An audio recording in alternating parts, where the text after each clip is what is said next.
Gillon McLaughlin has reaffirmed his stance that Tasmania deserves a team in the national competition, but says there's one major roadblock standing in the state's way.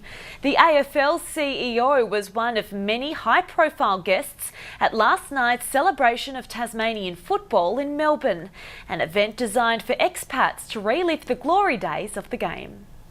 There's no denying Tasmania punches above its weight when it comes to Australian rules football, and that was clearly on display for all to see at last night's event. Tasmanians have this fantastic bond, no matter what club you're at, what job you do.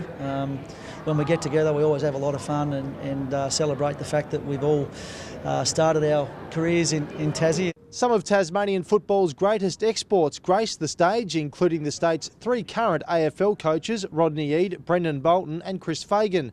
Tasmania's 1990 State of Origin team was also honoured, but there was no denying there was one giant elephant in the room.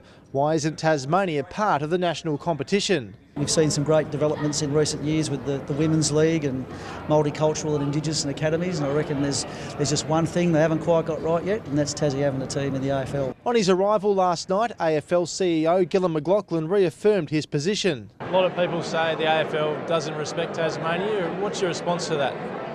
I don't agree. I know that there's a challenge down there, and where we are at the moment is not perfect. He believes the current stumbling block is the state's long-term deals with Hawthorn and North Melbourne. And we respect those, and I've said that pretty clearly.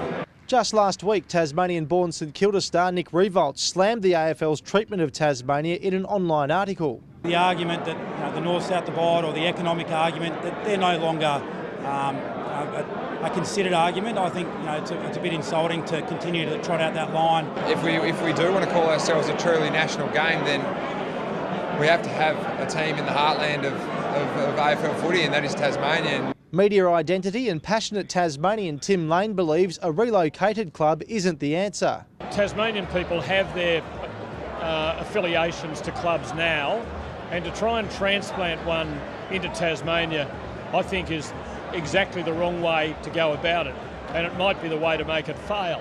This event was designed for expats to relive the glory days of Tasmanian football, and with superstars dotted right across the room, the night has been declared an overwhelming success. This reinvigorates Tasmanian football in no other way possible.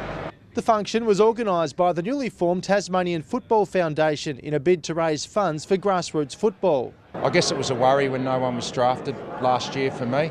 It's not saying there aren't good players coming through, good young talent, but there were years in the past where they had more, half a dozen to 10 players drafted, so it was just a little warning sign maybe. The bottom line is what we want to do is we want to help where the help's needed. In Melbourne, Brent Costello, Win News.